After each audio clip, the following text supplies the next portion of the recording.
Tahukah Anda, menurut riset Gallup, 70% engagement karyawan ditentukan oleh satu faktor saja, yaitu kualitas pemimpinnya. Artinya, tanpa strategis pengembangan kepemimpinan yang tepat, organisasi bisa kehilangan talenta terbaiknya. Assalamualaikum warahmatullahi wabarakatuh. Perkenalkan, saya Waliono, mahasiswa Magister Manajemen S2 Universitas Pertiwi. Hari ini, kita akan membahas strategis pengembangan kepemimpinan dalam organisasi. Sebelum masuk ke strategi, kita pahami dulu konsep dasarnya.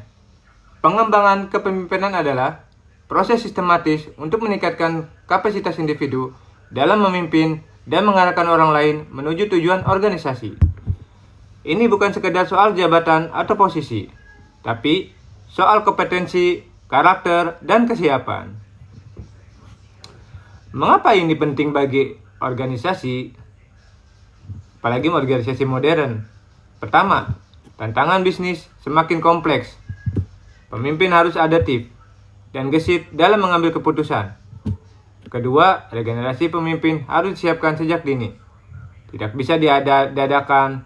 Dan ketiga, riset McKinsey menunjukkan organisasi dengan program leadership yang kuat punya return to shareholders 2,4 kali lebih tinggi. Jadi ini bukan biaya, ini investasi. Mari kita bahas 5 strategi yang terbukti efektif. Strategi pertama, coaching dan mentoring.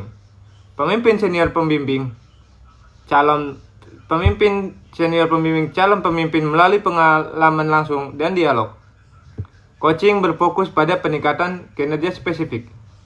Sementara mentoring lebih holistik, mencakup pengembangan karir jangka panjang. Sebagai contoh, program mentoring di Google berhasil meningkatkan retensi karyawan hingga 25%. Strategis kedua, program pelatihan formal. Ini mencakup workshop, seminar, dan sertifikasi kepemimpinan yang berbasis kompetensi. Bukan sekedar teori di ruang kelas. Pendekatan blending learning yang menggabungkan tatap muka e-learning dan praktik langsung terbukti paling efektif saat ini. Strategi ketiga, job rotation dan penugasan menantang. Menempatkan calon pemimpin di berbagai departemen akan memperluas perspektif mereka. Bayangkan seorang manajer marketing yang ditempatkan selama 6 bulan di bagian operasional, dia akan memahami bisnis secara jauh. Lebih menyeluruh, inilah yang disebut cross-functional leadership. Strategi keempat, succession planning atau perencanaan sukses. Organisasi harus menyiapkan pengganti untuk posisi-posisi kunci sebelum posisi itu kosong.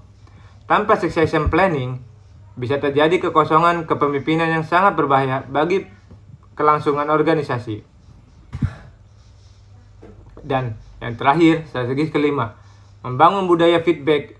Mekanisme seperti 360 degree feedback memberikan pemimpin masukan dari atasan, rekan kerja, dan bawahan.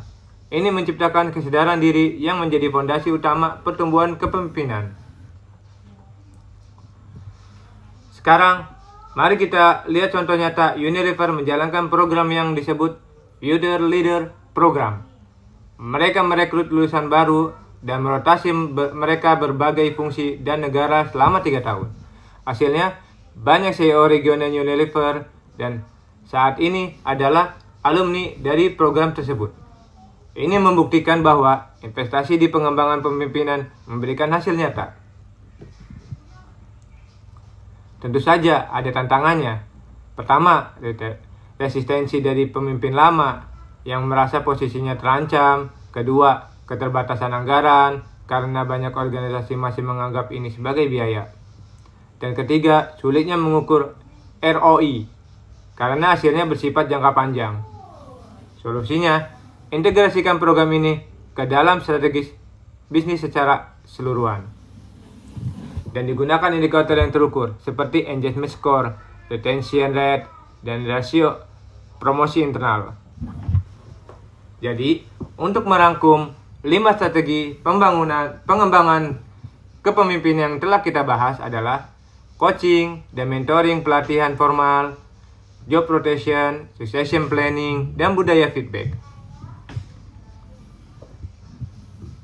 Kelimanya saling melengkapi dan akan memberikan hasil terbaik jika dijalankan secara integrasi.